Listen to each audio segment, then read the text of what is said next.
अभी तैयार हो चुके हैं, नाश्ता कर लिया और अब हमें निकलना था एक और दूसरी जगह पे, लेकिन यार क्या करूं, ये मेरे फर्स्ट ब्लॉग जो फर्स्ट वीडियो हैं वो अपलोड लगा के रखा है, लेकिन 3-4 घंटे हो गए अब तक अपलोड नहीं हुआ। पहला पार्ट ही अपलोड नहीं हो रहा है यार, 98 पे अटका हुआ है और बैठा हुआ हूँ कब ये अपलोड हो पूरा और यहाँ से रूम से निकलूँ। तैयार होके 1 घंटा हो गया बैठे हुए, लेकिन ये नेट वेट सब रिचार्ज कर लिया, पता नहीं क्या हो गया इसको, अपलोड ही नहीं हो रहा है।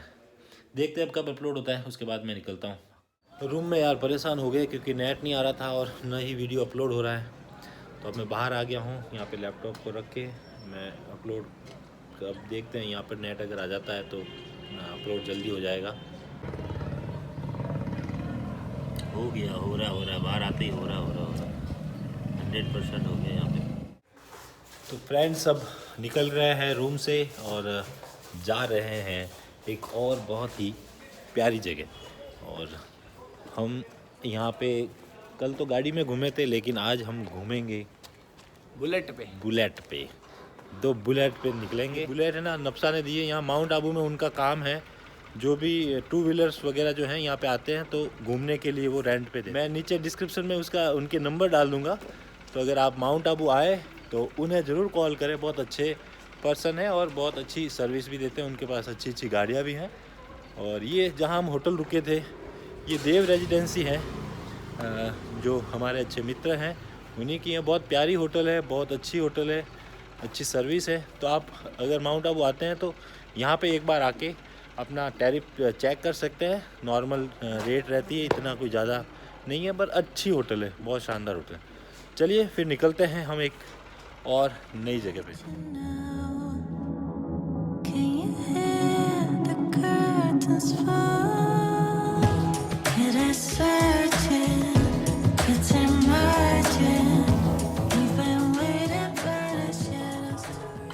अर्बुदा देवी माउंट आबू का एक प्रसिद्ध धार्मिक स्थल है। इस देवी को कात्यायनी देवी का अवतार माना जाता है, जो 9 देवियों में से 6वीं देवी है।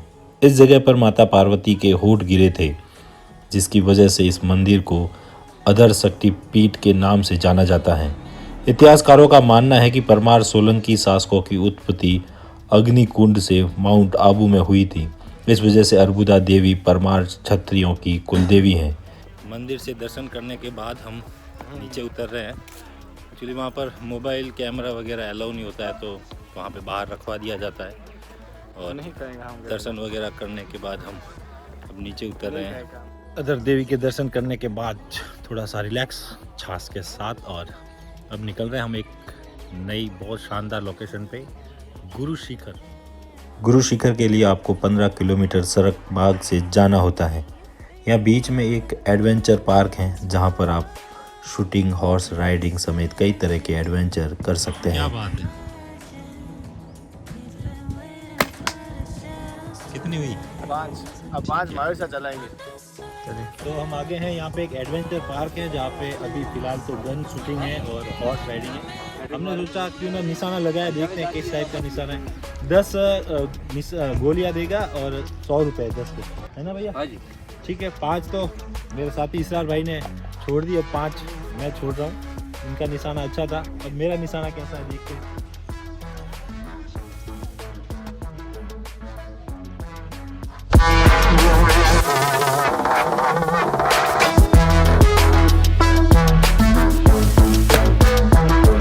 मिस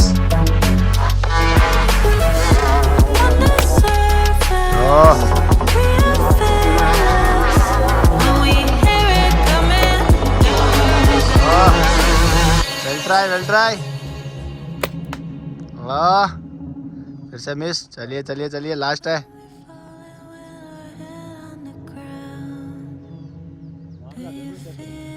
ताकि मारिए ना, कोई नहीं, next time, better luck next time bro. Guru Shikhar के रास्ते आपको एक वैक्स म्यूजियम मिलेगा, जहां पर महात्मा गांधी, विवेकानंद समेत कई लोगों के स्टैच्यू हैं, जिसमें एक व्यक्ति का चार्ज 150 रुपये है। गुरु शिखर के रास्ते आप प्रकृति से रूबरू होंगे। घने जंगल और पहाड़ों के बीच एक अलग ही एहसास होता है। बारिश के समय यहाँ का नज़ारा बेहद ही सुहावना होता है। अगर आप शहर के तेज और व्यस्त जीवन से बचना चाहते हैं तो गुरु शिखर से अच्छा स्थान आपके लिए शायद ही कोई होगा। तो अर्बुदा माता के दर्शन करने के बाद हम आए हैं गुरु शिखर, और सुबह होटल में पराठा खाया था, उसके बाद अब थोड़ी भूख की इच्छा हुई तो हम इनकी शॉप पर आए हैं। शुभ नाम है हरी सिंह जी है और शॉप का नाम है गुरु कृपा। बहुत अच्छी मैगी वगैरह बनाते हैं। आप भी अगर आओ यहाँ पर और आप मैगी खाना चाहो, और पहाड़ों के बीच में आपको पता ही है मैगी का जो स्वाद है ना वो दुगुना हो जाता है। तो हम भी मैगी के स्वाद का आनंद ले रहे हैं पहाड़ों के बीच में। मस्त, शानदार। गुरु शिखर अरावली पर्वतमाला का उच्चतम बिंदु है। मंदिर से कुछ ही दूरी पर पीतल की घंटी है जो माउंट आबू को देखकर संतरी का आभास कराती है। यह 5676 फीट की ऊंचाई पर है। पहुंच गए हैं गुरु शिखर, और यहाँ से आप नज़ारे को देखिए, कितनी ऊंचाई पे आने के बाद जो नज़ारा दिखता है। और अगर बारिश के समय आप आते हो तो यहाँ पे आपको पूरे बादल इस जगह नज़र आते हैं। बहुत ही शानदार नज़ारा है।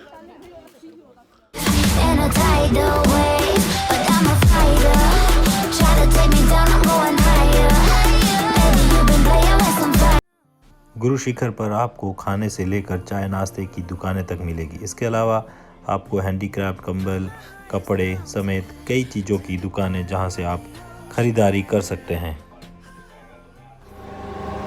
गुरु शिखर के बाद अब हम आए हैं अचलगढ़। यहाँ पर शिव जी का बहुत प्राचीन मंदिर है। इस मंदिर को अचलेश्वर महादेव मंदिर के नाम से जाना जाता है। यह मंदिर अति प्राचीन है। यहाँ के पुजारी ने हमें यहाँ के इतिहास के बारे में पूरी जानकारी दी।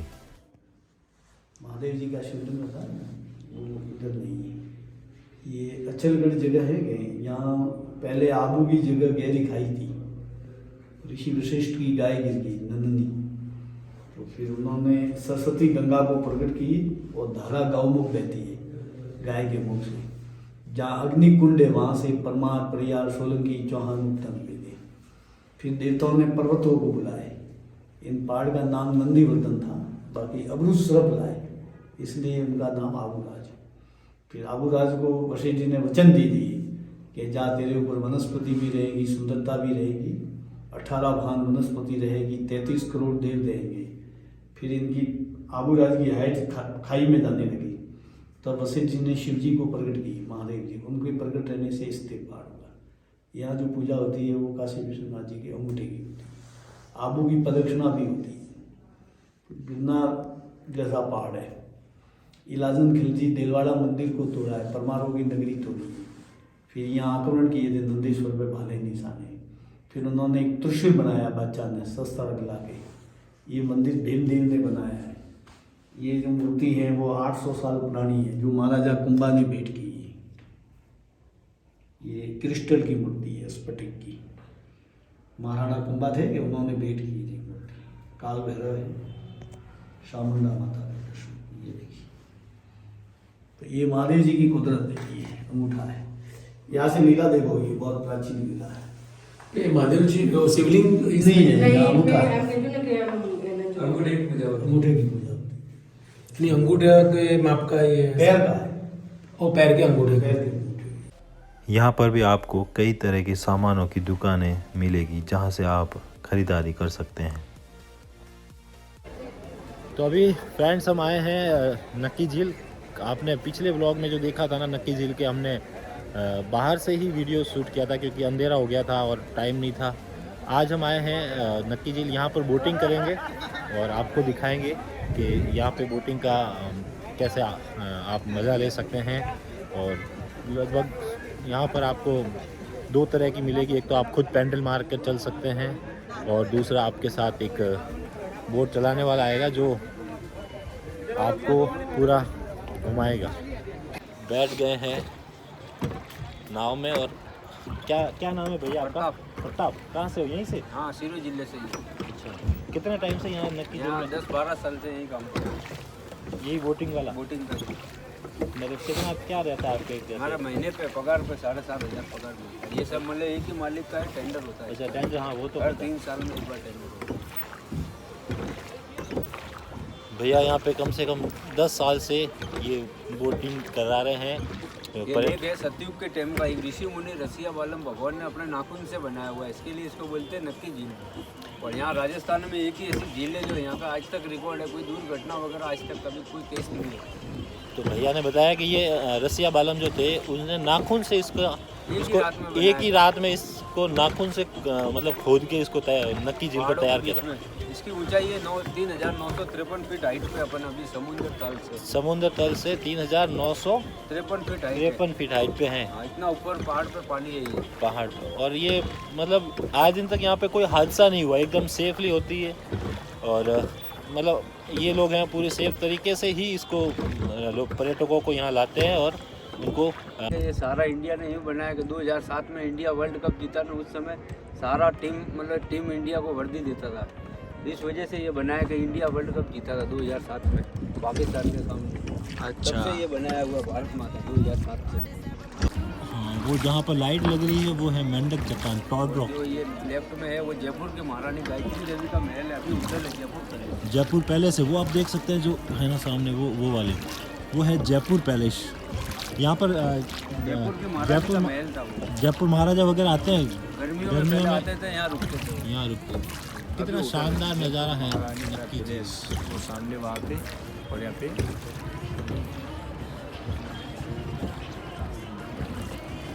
तो पूरे दिन घूम घाम के आ गए हैं होटल में। आज फिर लगभग 7 साढ़े 7 बज गए हैं। अब थोड़ी देर आराम करेंगे, फिर खाना खा के और सो जाएंगे। तो आज डे 2 था, इसे यहीं ख़त्म करते हैं। Take care, good night, bye bye.